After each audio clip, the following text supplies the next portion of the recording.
Le gouvernement du Rwanda indique que des mesures adéquates ont été prises pour faire face aux éventuelles catastrophes et qui mettraient en danger la vie de la population. Les statistiques montrent que plus de 1200 personnes ont perdu la vie dans les 6 dernières années suite aux catastrophes.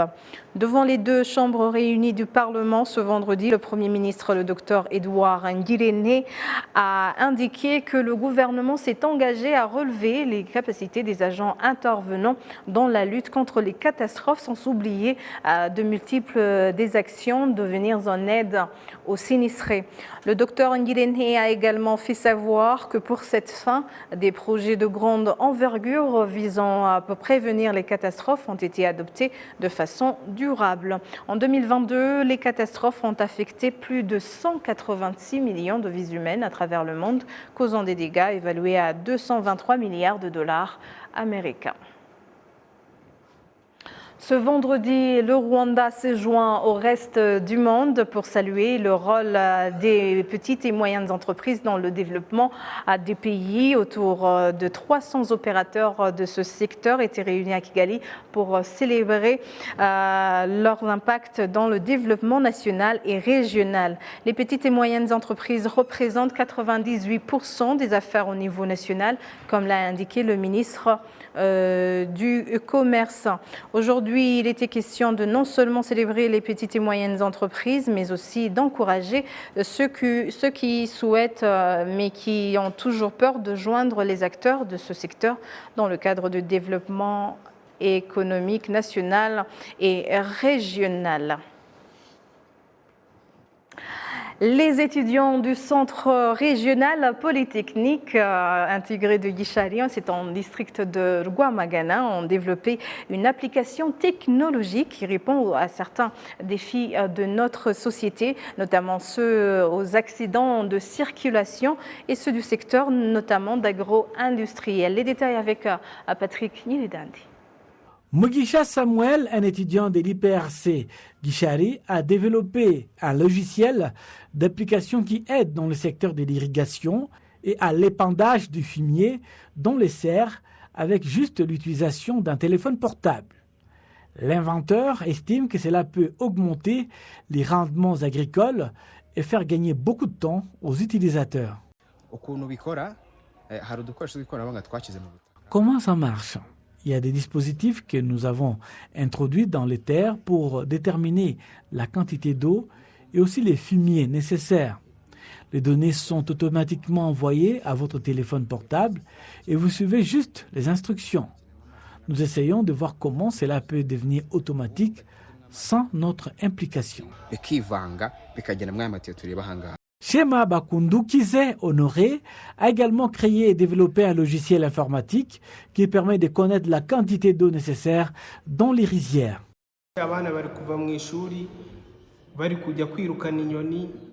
Les enfants sont souvent mis en contribution par les parents pour empêcher que les oiseaux endommagent les rizières. Cette application peut détecter un oiseau à 20 mètres. Lorsque cet oiseau est détecté, l'appareil signale au contrôleur qui lance une alarme puissante qui fait fuir l'animal. Autre chose, il détecte la quantité d'eau.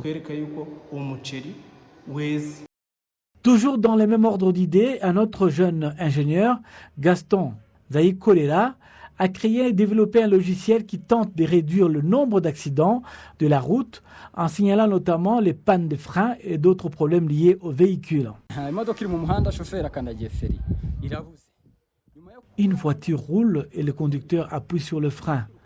Le capteur réagit et une pause automatique alternative. Cela calcule également la distance entre la voiture et un obstacle devant. Et vous voyez freiner automatiquement avant qu'un accident ne se produise. De tels projets sont d'une grande utilité pour le pays et devaient être suivis afin d'accélérer les développements, comme l'a précisé le directeur adjoint en charge des questions académiques à l'IPRC Gishari. Nous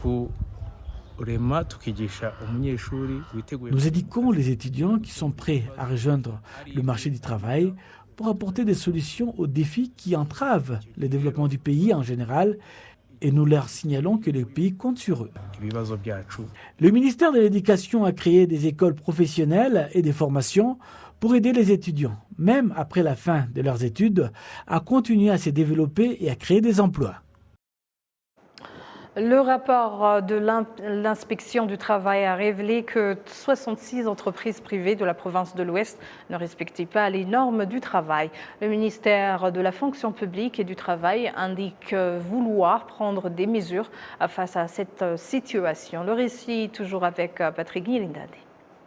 Lors de l'inspection menée auprès des 735 entreprises privées dans les différents districts de la province de l'Ouest, 66 entreprises ont été jugées non conformes à la législation du travail. Certaines des violations commises par ces entreprises étaient le non-respect de la santé et de la sécurité sur le lieu du travail, entre autres. Selon cette enquête, le district de Rusizi arrive en tête en ce qui concerne les entreprises privées qui ont enfreint les lois du travail, où 170 entreprises ont été inspectées, dont 31 étaient marquées en rouge. Lors de la réunion consultative sur l'application des lois du travail, les participants ont estimé que les mesures strictes devaient être prises à l'encontre de ceux qui les violaient. Nous avons trouvé de nombreuses entreprises marquées en rouge, y compris en district de Rusizi, car nous ne sommes pas satisfaits de ces mauvaises performances, car toutes les entreprises doivent respecter les droits du travail, même celles du secteur privé. Je pense que nous mettrons cela en œuvre ensemble. La législation du travail stipule généralement que les entreprises inférieures à 70% sont considérées comme non conformes à la législation du travail, alors qu'en province de l'Ouest, 249 entreprises ont été identifiées comme non conformes à la législation du travail. La ministre de la fonction publique et du travail, Fanfan Gouagnindo, a noté qu'elle allait prendre des mesures strictes pour résoudre ce problème.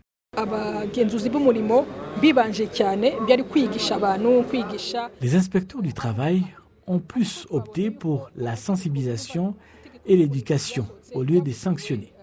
Et nous pensons que cette loi du travail, qui est sortie en 2018 et qu'elle était suffisamment comprise, c'est pourquoi les inspecteurs devraient franchir cette étape et commencer à sanctionner les contrevenants pour que les employeurs comprennent et respectent le droit du travail. La province de l'Ouest indique que compte tenu de son budget actuel, elle s'est fixé comme objectif la création de 38 000 emplois qui réduiront le taux d'extrême pauvreté à 26,1%.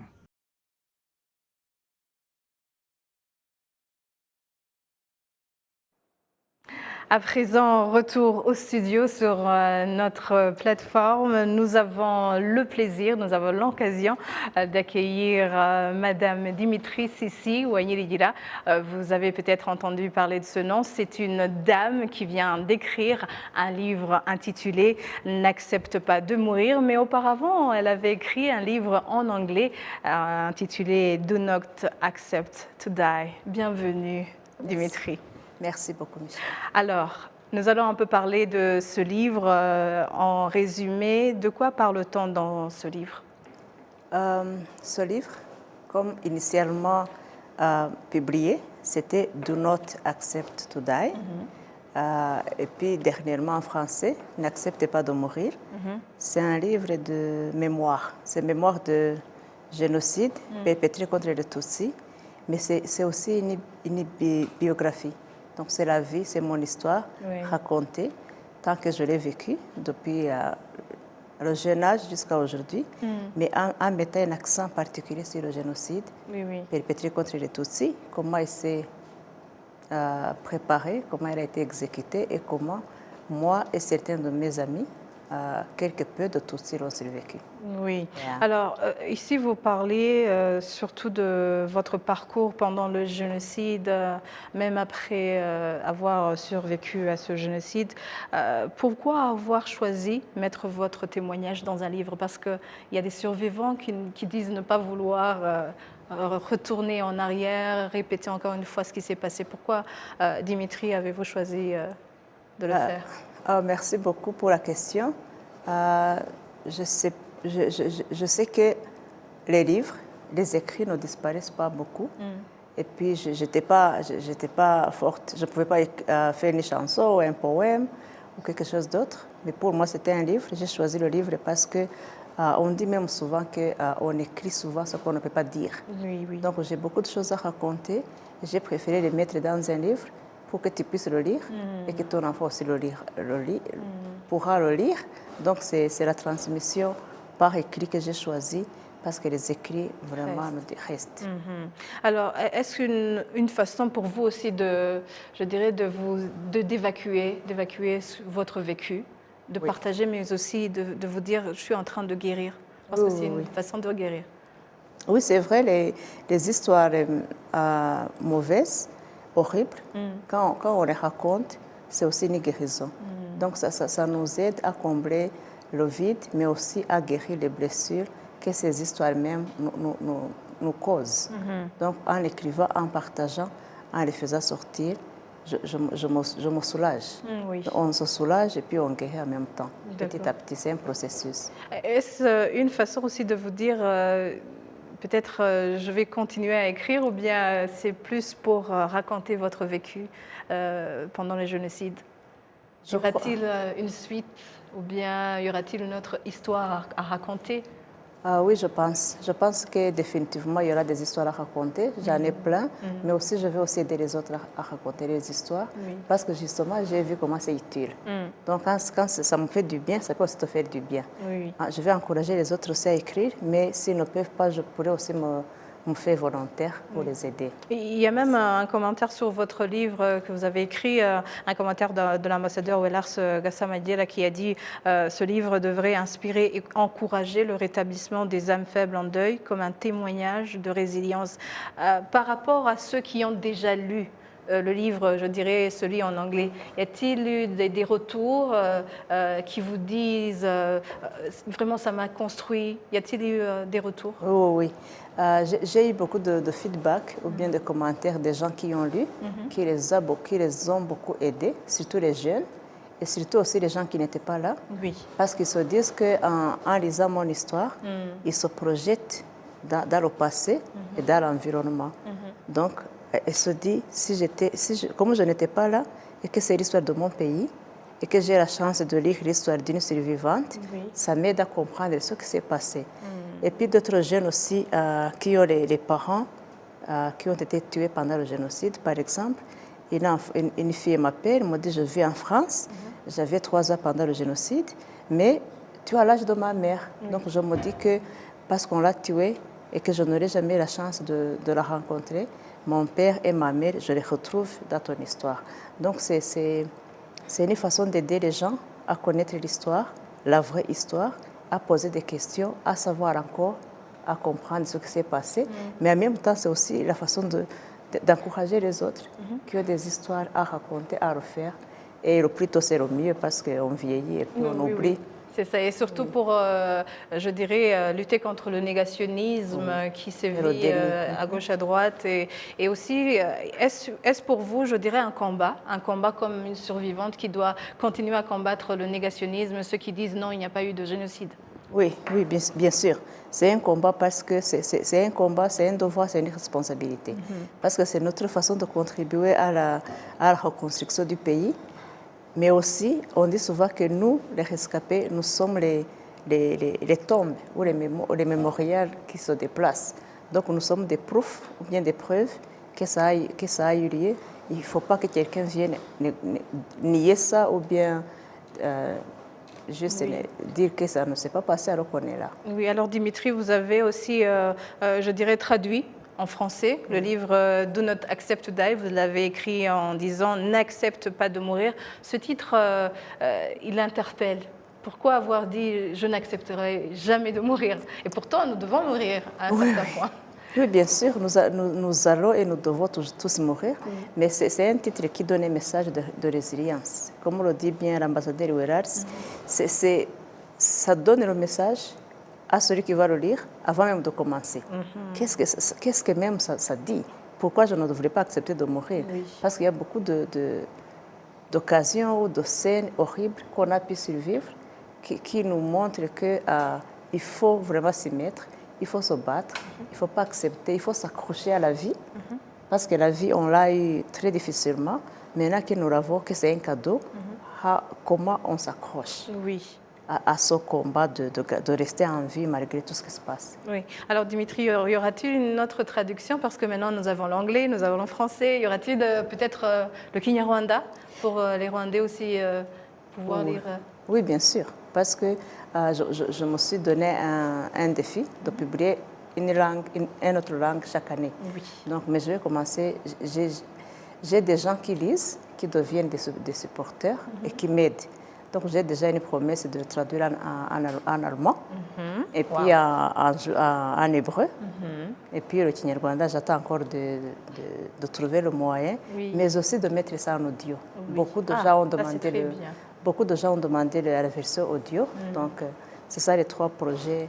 Alors, qui suivent. Où peut-on trouver ce livre Do Not Accept Die ou bien N'accepte pas de mourir?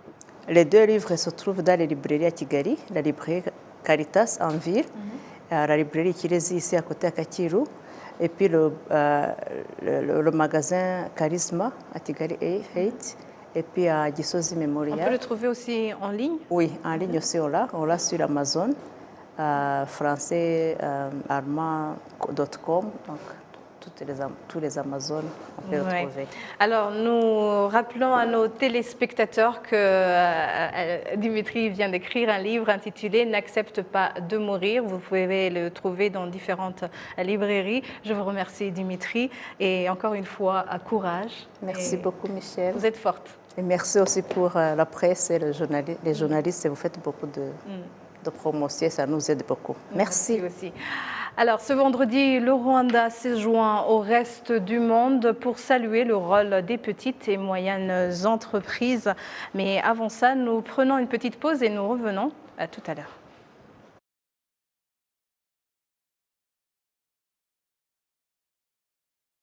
Le manque de renforcement de capacité des diplômés entrant sur le marché du travail est l'une des principales raisons du chômage des jeunes instruits. Il est observé que plusieurs parmi eux n'ont pas exactement les compétences qui correspondent aux exigences dont les employeurs ont besoin, notamment ceux du secteur privé. Amos Fitundinda de l'Office rwandais de développement indique que le gouvernement a mis en place des mesures pour combler l'écart entre l'éducation et la nature de la demande du marché du travail en termes de renforcement de capacités professionnelles. Le directeur de l'Université du Rwanda, le Dr Kayihura Muganga-Didas, a souligné qu'ils adaptent actuellement les manuels à la demande sur le marché du travail. Les statistiques du recensement de la population et de l'habitat 2022 effectuées par l'Institut national des statistiques montrent que plus de 790 000 personnes, soit 16,5% des Rwandais, sont au chômage et en âge de travailler. Quant aux personnes sur le marché du travail, elles sont 3,8 millions, soit 47,7% des personnes en âge de travailler. Celles qui ont un diplôme d'université sont au chômage à un taux de 12,9%, tandis que ceux qui ont fini le secondaire, le chômage, sont à un taux de 25,6%. Depuis 6 mois déjà, la multinationale Segelec investit dans le domaine de l'énergie et opère au Rwanda pour appuyer les efforts du gouvernement du Rwanda d'alimenter tout le pays en électricité d'ici 2024. Pourquoi le choix du Rwanda et comment compte-t-elle mener ses activités pour réussir ce pari? Élément de réponse avec le directeur de Segelec au Rwanda. Le Rwanda, on a senti qu'on peut faire beaucoup de choses ici. Donc le climat d'investissement, il est intéressant. Donc on a commencé par un premier projet qui fait 44 millions de dollars qu'on a gagné sur le Rwanda. C'est un projet qui est financé par l'AFD, l'Agence française de développement, et la Banque mondiale. Donc le but ici au Rwanda, c'est vraiment de créer une entité locale. Donc une entité qui est gérée avec principalement des cadres rwandais et qui va œuvrer sur le marché rwandais et après au niveau de l'Afrique de l'Est. Donc actuellement on a fait un investissement de 1 million de dollars d'investissement qui a été fait sur cette année. Donc c'est pour acquérir du matériel qui va rester sur le Rwanda. C'est un investissement en richesse humaine. Donc on a été vraiment agréablement surpris par la qualité de la formation des Rwandais qui sont ici au Rwanda. Donc ces personnes, ils ont bénéficié d'une formation au niveau de notre implantation historique qui est Segelec Maroc. Donc ils ont eu tout un parcours d'intégration au sein du groupe. Pendant 6 mois, ils ont été à Casa. Après, on les a envoyés sur d'autres sites de Vinci Energy Africa au niveau de la Guinée, par exemple, et au Sénégal. Donc le but ici, c'est de créer une entreprise avec une identité locale, donc qui va travailler sur le marché rwandais et par la suite, pourquoi pas travailler sur le marché voisin. La société Cegelec se félicite aussi des atouts d'investissement présents au Rwanda, notamment des ressources humaines et la position géographique du pays. Les détails toujours avec Imad El Bouhali. Donc je sais qu'en termes de richesse humaine, c'est très riche. Nous, on peut apporter notre savoir-faire de ce qu'on a pu faire déjà en Afrique. Et après, avec les richesses matérielles, ça c'est ce qu'on fait déjà. En fait, en termes de richesse humaine, moi je trouve que la qualité de formation, elle est vraiment surprenante, agréablement surpris. Donc c'est des ressources qu'on souhaite vraiment embaucher sur le marché rwandais. Et pourquoi pas pour nos marchés au niveau en Afrique, parce qu'on a une vocation un peu internationale. Donc Vinci Energy Afrique, elle travaille sur tout le continent actuellement en Afrique. C'est des compétences qui sont vraiment adaptables, qui peuvent travailler on a fait l'essai, ils peuvent travailler sur l'environnement anglophone et francophone. Donc ça c'est un atout pour les Rwandais. Donc vraiment on a des ambitions et on souhaite vraiment s'installer dans le long terme. Donc le but c'est vraiment d'avoir une installation pour du long terme et faire du travail ici pour le Rwanda. Et par la suite, si on arrive à confirmer notre présence sur le marché rwandais, aller voir au niveau de l'Afrique de l'Est avec les compétences rwandaises. La Cour d'assises de Paris a condamné cette semaine le 6e Rwandais pour génocide perpétré contre les Tutsis au Rwanda. En 1994, l'ancien gendarme de Nyanza, Philippe Hategekimana, qui a écopé d'une peine de réclusion criminelle à perpétuité. Que représente un tel procès 29 ans après les faits? Je vous propose le point de vue d'Alain Gauthier, président du collectif des partis civils pour le Rwanda. Vous avez probablement appris qu'à partir du 13 novembre, il y aura le procès de Sostène Munyemana, celui qu'on appelait le boucher de Tumba à Butare. Et puis on attendra aussi, probablement l'année prochaine, le procès d'un autre médecin, le docteur Eugène Rwamutio, mais la date du procès n'est pas encore fixée. Et puis, il va falloir aussi juger en appel Claude Mouhaïmana, Laurent Bouti-Balouta, Philippe Magnier s'il est condamné et qui fera appel. Donc vous voyez, on en a encore pour un certain nombre d'années. J'espère qu'on aura suffisamment de force et de santé pour pouvoir continuer ce combat, parce que j'avoue que là, aujourd'hui, au bout de plus d'1 mois et demi, personnellement, je me sens un peu exténué. Même si la tâche est difficile, les avocats des partis civils estiment pour leur part qu'il y a lieu de tout de même de déboucher sur la vérité judiciaire. Écoutez, juger un procès comme ça 29 ans après les faits, ce qui nous le permet, c'est l'imprescriptibilité de ces crimes. Ils sont imprescriptibles tellement ils sont graves. On parle du crime des crimes, le génocide. Et donc, on part du principe qu'on peut les juger, quel que soit le délai qui s'est écoulé. Alors, matériellement, effectivement, ça peut présenter des difficultés. Surtout parce qu'on est dans un procès dans lequel la matière première de la preuve, c'est le témoignage. Et on sait que la mémoire des gens, très longtemps après les faits, peut présenter certaines difficultés. Après, ce qu'il faut savoir, c'est que on entend quand même beaucoup de personnes. Il va y avoir une centaine de témoins qui ont été entendus pendant ce procès-là. Et ce qui importe, en fait, c'est d'avoir suffisamment de cohérence entre les différents témoignages pour avoir des éléments qui vont nous permettre d'avoir des certitudes. Même si un témoin en particulier va avoir oublié certaines parties des faits qu'il a vécu pendant le génocide, du fait aussi qu'il soit traumatisé par ce qu'il a vécu, parce que c'est une période qui était extrêmement extrêmement violente. Donc il y a des mémoires qui sont plus ou moins conservées avec ces éléments-là.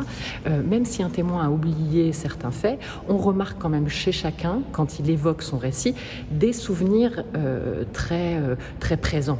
Et en fait, ce qu'il va falloir, c'est extraire de chaque témoignage eh bien, ce qui est sûr, ce qui est établi, et de les recouper entre eux pour réussir à établir une vérité judiciaire.